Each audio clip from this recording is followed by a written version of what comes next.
Hallelujah.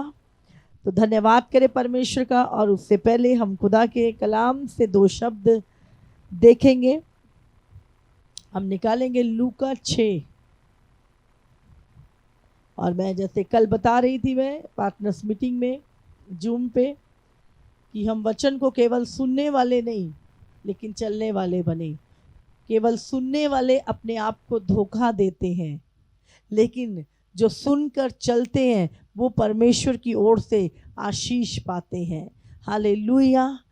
क्योंकि वो वैसा करते हैं जैसा वचन कहता है, इसलिए आशीष पाते हैं। तो वचन को केवल सुनने वाले नहीं, सुनने से कुछ नहीं होगा। चाहे आप पूरा दिन बाइबल सुनते रहो, है ना। बाइबल में लिखा है कि चलने से, सुनने से विश्वास आता है। हालेलुया। और विश्वास के द्वारा हम चलते हैं। लेकिन ध्यान रखें, अगर आप केवल सोच रहे हो कि केवल सुनने से मुझे आशीष मिल जाएगी, तो बाइबल में लिखा सुनने से नहीं, सुनने वाले केवल धोखा देते हैं अपने आप को। हालेलुया। तो हम पढ़ेंगे लूका निकालेंगे। हम अपनी बाइबल को खोलें।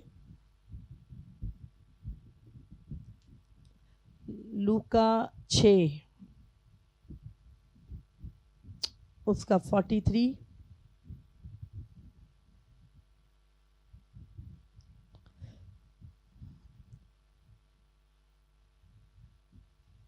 43।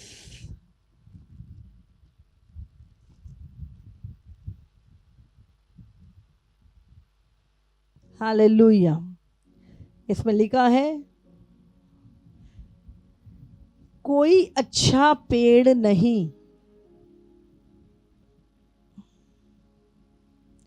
कोई अच्छा पेड़ नहीं जो निकम्मा फल लाए, और ना तो कोई निकम्मा पेड़ है जो अच्छा फल लाए। हर एक पेड़ अपने फल से पहचाना जाता है, क्योंकि लोग झाड़ियों से अंजीर नहीं तोड़ते और ना झड़बेरी से अंगूर। भला मनुष्य अपने मन के भले भंडार से भली बातें निकालता है, और बुरा मनुष्य अपने मन के बुरे भंडार से बुरी बातें निकालता है, क्योंकि जो मन में भरा है वही उसके मुंह पर आता है। हालेलुया। तो हम यहाँ पे देखते हैं, यहाँ पे निकम्मा पेड़ है ना, और अच्छा पेड़ कौन है? पेड़ कौन है यहाँ पे? पेड़ हम हैं। एक विश्वासी, एक व्यक्ति के विषय में यहाँ पर बात हो रही है। पेड़ कौन है? पेड़ हम हैं। हालेलुया। तो क्या लिखा है? कोई अच्छा पेड़ जो निकम्मा फल लाए, और ना कोई निकम्मा पेड़ है जो अच्छा फल लाए। और पेड़ अपने फलों से पहचाना जाता है। हालेलुया। तो ध्यान रखें, यहाँ पे पेड़ की बात नहीं हो रही, यहाँ पर हमारी बात हो रही है। तो यहाँ पे क्या लिखा है? ना तो अच्छा पेड़ निकम्मा फल लाता है, और ना निकम्मा पेड़ अच्छा फल लेकर आ सकता। बुरा पेड़ अच्छा फल नहीं लेके आ सकता। तो यहाँ पर लिखा है, हर एक पेड़ अपने फल से पहचाना जाता है, क्योंकि लोग झाड़ियों से अंजीर नहीं, है ना। अब जब कई बार जाते हैं हम रास्ते में, हमें झाड़ियाँ मिलती हैं, तो वहाँ से आपको अंजीर नहीं मिलता। आप झाड़ियों से अंजीर नहीं तोड़ते, हाँ। और ना झड़बेरी से अंगूर। झाड़ देखे ना, मैं झाड़ जो बिना उगाए उग जाते, तो वहाँ से आपको अंगूर नहीं मिलते। समझे? अंगूर की दाखलता लगाई जाती है। तो और लिखा, भला मनुष्य अपने मन के भले भंडार से भली बातें निकालता है, और बुरा मनुष्य अपने मन के बुरे भंडार से बुरी बातें निकालता है, क्योंकि जो मन में भरा है वही उसके मुंह पर आता है। तो ध्यान रखें, अच्छा पेड़ मतलब उसके मन में अच्छी बातें होंगी, वचन भरा हुआ होगा, प्रभु का डर भरा हुआ होगा, वो, है ना। और लेकिन बुरा पेड़ कौन सा है? जिसके मन में बुरी बातें भरी हैं, जिसके भंडार में बुरी बातें भरी हैं। लोभ, हाँ, लालच, मक्कारी, धोखा, व्यभिचार, गलत विचार, दूसरों के लिए जलन, ईर्ष्या, लोभ, है ना, क्रोध भरा पड़ा है। तो यहाँ पे क्या लिखा, वो क्या है, निकम्मा पेड़। और निकम्मा पेड़ अच्छा फल नहीं ला सकता। आप कह रहे हो कि मैं बहुत अच्छा हूँ, मैं बहुत अच्छा मसीह हूँ, मैं बहुत अच्छा प्रभु में हूँ। क्या आपको बताने की जरूरत है? क्या आपको बोलने की जरूरत है? हाँ, आपके फल बता देंगे कि आप कौन से पेड़ हैं। तो यहाँ पे क्या लिखा है कि अगर आप अच्छा कहते हो कि मैं एक बहुत अच्छा विश्वासी हूँ, मेरे में कोई बुराई नहीं, मुझ में कोई पाप नहीं है, तो आपके फल भी वही दिखाई देंगे, है ना। और एक जो बुरा पेड़ है वो अच्छा फल नहीं ला सकता, और जो एक अच्छा फल पेड़ है वो बुरा फल नहीं ला सकता। अंजीर के पेड़ से अंजीर ही आएगा, अंगूर की दाखलता से अंगूर ही निकलेंगे।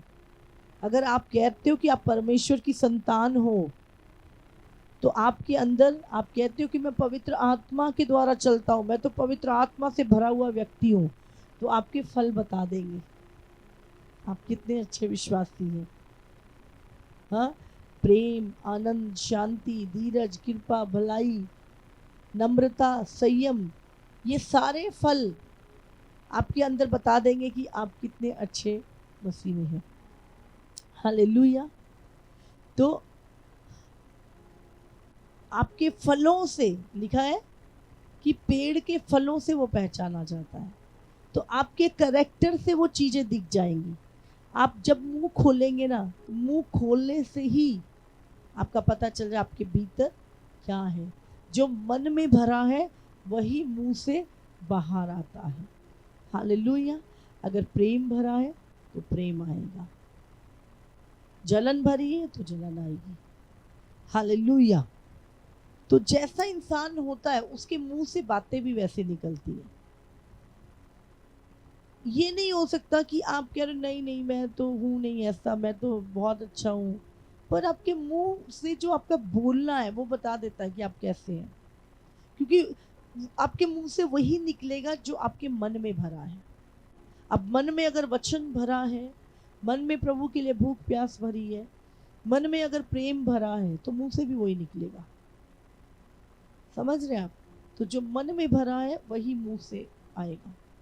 अब मुंह में अगर आपके हृदय में वर्शिप भरी हुई है, आप सारा दिन मसीह गीत सुनते हैं, अगर आप सारा दिन परमेश्वर के गीत सुनते हैं, परमेश्वर का वचन सुनते हैं, तो आप कहीं भी जाएंगे, कहीं भी बैठेंगे, तो आपके मुंह से वचन निकलेगा।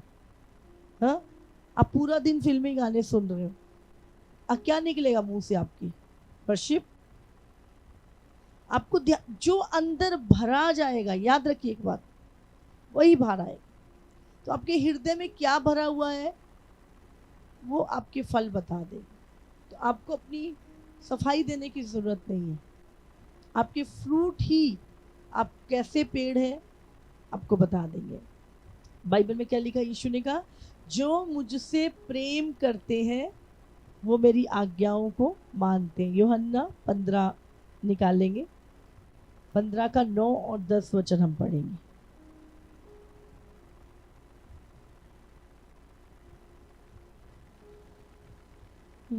जैसा पिता ने मुझसे प्रेम रखा, यीशु मसीह कह रहा है यहाँ पर, वैसा ही मैंने तुमसे प्रेम रखा, मेरे प्रेम में बने रहो। अब हम यीशु के प्रेम में कैसे बने रहेंगे? कैसे बने रहेंगे? सुनो, यदि तुम मेरी आज्ञाओं को मानोगे तो मेरे प्रेम में बने रहोगे, जैसा कि मैंने अपने पिता की आज्ञाओं को माना है और उसके प्रेम में बना रहता हूँ। हालेलुया। तो अगर आप कहते हैं कि आप परमेश्वर से बहुत प्रेम करते हैं, तो आप परमेश्वर के प्रेम में बने रहेंगे। और बने कैसे रहेंगे? लिखा है जो मुझसे प्रेम करता है वो मेरी आज्ञाओं को मानता है, और जैसे मैंने अपने पिता की आज्ञाओं को माना है और उससे उसके प्रेम में बना रहता हूँ। तो यीशु मसीह जब इस दुनिया में था तो वो अपने लिए नहीं जिया, उसने पिता की मर्जी को पूरा किया। वो हमेशा मैं अपनी मर्जी से नहीं आया, पिता ने मुझे भेजा है। वो हमेशा पिता से कनेक्ट रहता था और वही करता था जो पिता को भाता था। हालेलुया। उसने शैतान के आगे घुटने नहीं टेके, उससे पाप के आगे घुटने नहीं टेके। आप जानते हैं वो 100% मनुष्य और 100% परमेश्वर था। इसलिए हम नहीं कह सकते मैं नहीं कर सकता। यीशु इंसान बन के क्यों आया और क्यों उसने वो सारी चीज़ों पे जय पाई। तो अगर यीशु पा सकता है तो हम भी पवित्र आत्मा के द्वारा हर एक पाप के ऊपर, हर एक अपनी बुरी चीज़ के ऊपर जय पा सकते हैं। और अगर आप परमेश्वर के प्रेम में बने हुए हैं, परमेश्वर यहाँ पे क्या कहता है, मेरे प्रेम में बने रहोगे जैसा कि मैं अपने पिता की आज्ञाओं को माना है और उसके प्रेम में बना रहता। बने रहना, एक दिन आज्ञा मानना नहीं है, एक दिन परमेश्वर के साथ चलना नहीं है, अंत तक। यीशु मसीह क्रूस पर था और उसने कहा हे पिता इन्हें क्षमा करिए। कनेक्शन, अंत तक बने रहना। बहुत अच्छी मसीह, मैं जी पहले बड़ी प्रार्थना करता था, मैं बड़ा ही सेवा करी है, मैंने बड़ा ये किया है। भाई अभी अब क्या हो गया? प्रभु कहता है तू मेरे प्रेम में बना रहे। तो अब प्रभु बदल गया, प्रभु का वचन बदल गया या आप बदल गए? ध्यान करें। हालेलुया। तो परमेश्वर के प्रेम में क्या है? बने रहे, अंत तक बने रहे। 1 साल 2 साल 4 साल नहीं, अंत तक।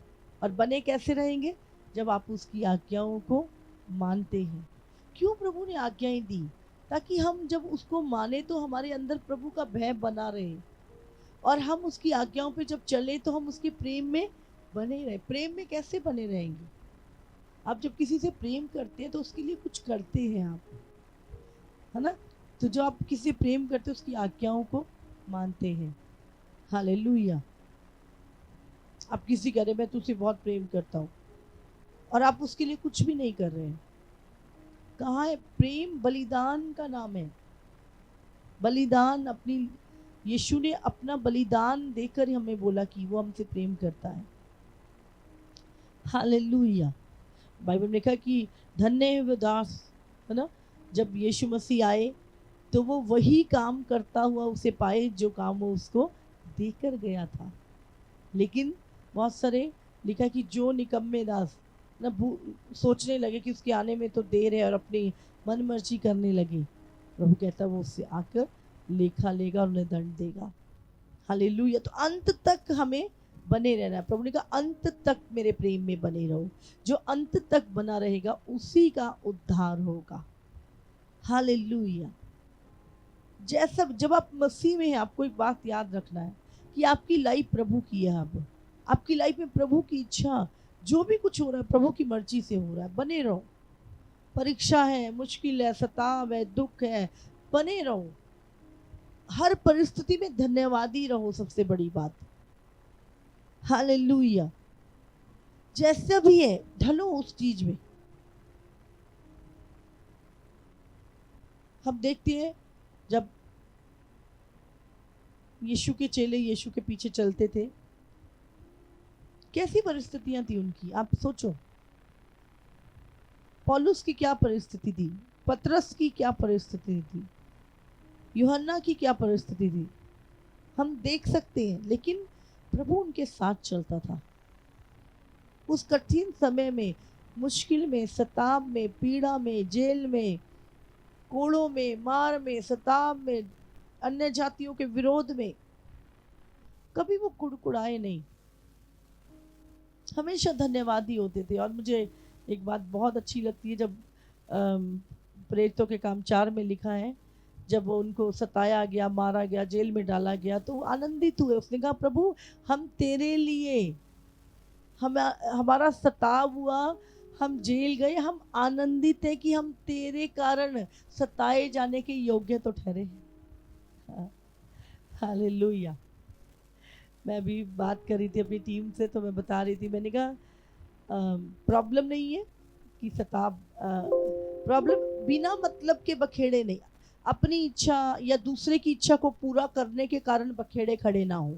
लेकिन अगर प्रभु के कारण सताव सहना पड़े, दुख सहना पड़े, तो मैंने बोला कि वो आनंद की बात होगी हमारे लिए। हालेलुया। और बहुत सारे सताव लाइफ में आए, जीवन में आए, बहुत सताव आया, बट वो सताव प्रभु के लिए था तो बहुत अच्छा लगता था, बहुत अच्छा। बट अपनी किसी कारण, अपनी इच्छाओं के वो सताव नहीं। पर प्रभु के कारण अगर हम सताव आ रहा है तो हमें डरने की जरूरत नहीं है। हालेलुया। सचमुच परमेश्वर, आज मैं पढ़ भी रही थी कि हमें मसीह में जब हम चलते हैं तो अकेले, है ना, प्रभु कहता है तू बच, तेरा घराना बचेगा। लेकिन आप याद रखो, हमेशा प्रभु एक व्यक्ति को एक फैमिली में से बचाता है। और जैसे परमेश्वर ने इब्राहिम को चुना, है ना, और मैं पढ़ रही थी आज यशायाह में भी इब्राहिम के बारे में लिखा है कि इब्राहिम 51 चैप्टर 51 और उसका 2 में लिखा है, अपने मूल पुरुष इब्राहिम और अपनी माता सारा पर ध्यान करो। जब वो अकेला था तब ही से मैंने उसको बुलाया और आशीष दी और बढ़ा दिया, है ना। तो आपके कारण प्रभु ने आपको अकेले बुलाया, लेकिन आप अकेले को बुलाने के कारण आपका घराना भी आशीषित हुआ। कब? जब आपने उसकी आवाज को सुनकर उसे अपने जीवन में आने दिया और आप आज उसके अकॉर्डिंग चल रहे हो। तो लिखा है अपने मूल पुरुष इब्राहिम और सारा को याद करो। प्रभु ने पूरी पलटन, पूरा देश को नहीं बुलाया, इब्राहिम को बुलाया था, है ना। लिखा है जब वो अकेला था। आपको हो सकता प्रभु ने आज अकेले बुलाया आपके परिवार से, बने रहो परमेश्वर में। तब ही से मैंने उसको बुलाया और उसे आशीष दी और उसको बढ़ा दिया। कल तक आप अकेले थे, आज आपके पास एक पूरी झुंड है प्रभु का।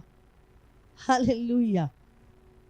तो मैं अब पढ़ रही थी, इसमें आगे लिखा है, अगर हम 6 पढ़े, आकाश की ओर अपनी आंखें उठाओ और पृथ्वी को निहारो, क्योंकि आकाश धुएं के समान लोप हो जाएगा और पृथ्वी कपड़े के समान पुरानी हो जाएगी और उसके रहने वाले यूं ही जाते रहेंगे, यूं ही। परंतु जो उद्धार मैं करूंगा, परमेश्वर कह रहा है, जो उद्धार मैं करूंगा वो सर्वदा ठहरेगा और मेरे सत्य का अंत ना होगा। हालेलुया। समझ रहे हैं आप? परमेश्वर क्या कहता है? आकाश की ओर अपनी आंखें उठाओ और पृथ्वी की ओर निहारो। आकाश धुएं के समान लोप हो जाएगा एक दिन और धरती पुराने कपड़े के समान चली जाएगी और उस पर रहने वाले भी यूं ही जाते रहेंगे।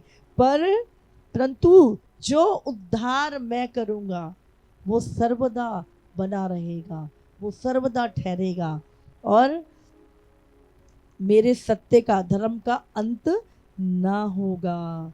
आगे लिखा है, हे धर्म के, हे सत्य के जानने वालों, जिनके मन में मेरी व्यवस्था है ना। बहुत ट्रांसलेशन में कुछ चीजें यहाँ पे धर्म की जगह सत्य निष्ठा वचन है। हे सत्यनिष्ठा के जानने वालों, जिनके मन में मेरी व्यवस्था है, तुम कान लगाकर मेरी सुनो। मनुष्यों की नामधराई से मत डरो और उनके निंदा करने से विस्मित ना हो, घबराओ मत, क्योंकि घुन उन्हें कपड़े के समान और कीड़े उन्हें ऊन के समान खाएगा। परंतु मेरा सत्य अनंत काल तक और मेरा उद्धार पीढ़ी से पीढ़ी तक बना रहेगा। हालेलुया। तो प्रभु कहता है कि मनुष्य की नामधराई, वो तुम्हारे विषय में उल्टा बोल रहे हैं, गलत बोल रहे हैं, तुम्हारे विश्वास के कारण। उनकी नामधराई से मत डरो और उनकी निंदा करने से, अगर वो तुम्हारी निंदा कर रहे हैं तो बेचैन मत हो, बिल्कुल मत डरे। जब दानियल अपने विश्वास में खड़ा था, है ना, राजा ने आज्ञा निकाली, विश्वास के कारण उसके ऊपर परीक्षा आई। वो डरा नहीं, राजा की आज्ञा से नहीं डरा, शेरों से नहीं डरा, वो अपने विश्वास में बना रहा। आपको अपने विश्वास में क्या है, बना रहना है। और आगे इसमें 12 में लिखा, मैं ही तेरा शांति दाता हूं। तू कौन है जो मरने वाले मनुष्य से और घास के समान मुरझाने वाले आदमी से डरता है। हालेलुया। और आकाश के तानने वाले और पृथ्वी की नींव डालने वाले अपने कर्ता को भूल गया है। समझ रहे हैं? मनुष्य से डर, जो कल को मर जाएगा, मुरझा जाएगा, खत्म हो जाए, उस मनुष्य से जिस परमेश्वर ने आकाश को ताना, है ना, अपने फीते से नाप दिया उसने, वो परमेश्वर जिसे सब कुछ बनाया, उसका भय माने। हालेलुया। मनुष्य के डराने से मत डरो। प्रभु कहता, मैं ही तेरा शांति दाता हूँ, मैं ही तुझे अपनी शांति दूंगा। तो याद रखिए, प्रभु ने आपको बुलाया है और जो उसके वचन पे चल रहे हैं, अंत तक बने रहना है। मेरा आज का जो मेन है, अंत तक। बहुत सारे लोग, पहले मैं प्रभु में बड़ा 8 घंटे प्रार्थना करता था, जब मैं आया था ना प्रभु में, मैं ये करता था, मैं वो करता था, बड़ी बड़ी छोड़ते लोग। अभी क्या हो गया? प्रभु ने कहा अंत तक। मनुष्य के डराने से मत डरो। परमेश्वर ने आकाश को अपने फीते से नाप दिया था। धरती बोलते पुराने कपड़े के समान खत्म हो जाएगी, पर जो मनुष्य परमेश्वर में बना रहता है, बने रहना, प्रभु की आज्ञाओं को मानना, उसके प्रेम में बने रहना। हालेलुया। जैसे प्रभु यीशु मसीह तीसरे दिन मुर्दों में से जी उठा और एक नई स्वर्गीय देह को पाया, जो लोग परमेश्वर में बने रहेंगे, अंत तक खड़े रहेंगे, उसकी इच्छा में, मैं आपको बता रही, वही महिमा में दे उन लोगों को परमेश्वर देने जा रहा है। Hallelujah, hallelujah. जो यीशु के साथ हुआ वो हमारे साथ होगा। यीशु ने कहा, जब हरे पेड़ के साथ ऐसा हुआ है तो सूखे के साथ क्या ना होगा। जब उन्होंने मुझे सताया तो तुम्हें भी सताएंगे। हालेलुया। पर हाय उसके कारण जो ठोकर का कारण है। आज हमें याद रखना है, जैसा पेड़ उसका फल भी वैसा ही होगा। अगर आप मसीह, अपने आप को मसीह कह रहे हो, आप कह रहे हो आप बहुत पवित्र हो, आप बहुत धर्मी हो, तो आपके काम, आपके फल भी वैसे ही होंगे। हालेलुया। पेड़ अपने फलों से पहचाना जाएगा। और कैसे पहचाना जाएगा? अपने बोलने के द्वारा। जो मन में भरा है वही मुंह पर आएगा। हालेलुया। तो मन में क्या भरा है, अच्छा या बुरा, वो आपके फलों से पता चल जाएगा। हालेलुया। तो अगर आप कहते हैं आप विश्वासी हैं, आप प्रभु को मानने वाले हैं, आप बाइबल पे चलने वाले हैं, प्रभु का भय मानते हैं, फिर आप पाप नहीं करेंगे, आप बुराई नहीं करेंगे। हालेलुया। आपके अंदर परमेश्वर का स्वभाव होगा, आत्मा के फल होंगे, माफ़ी होगी, प्रेम होगा, शांति होगी, आनंद होगा, संयम होगा। आप हमेशा दूसरों की भलाई के लिए सोचेंगे। फिर आप किसी रीति से अपनी अभिलाषाओं को पूरा नहीं करते, आप खुदा की इच्छा को पूरा करते हैं, उस पे चलते हैं। हालेलुया।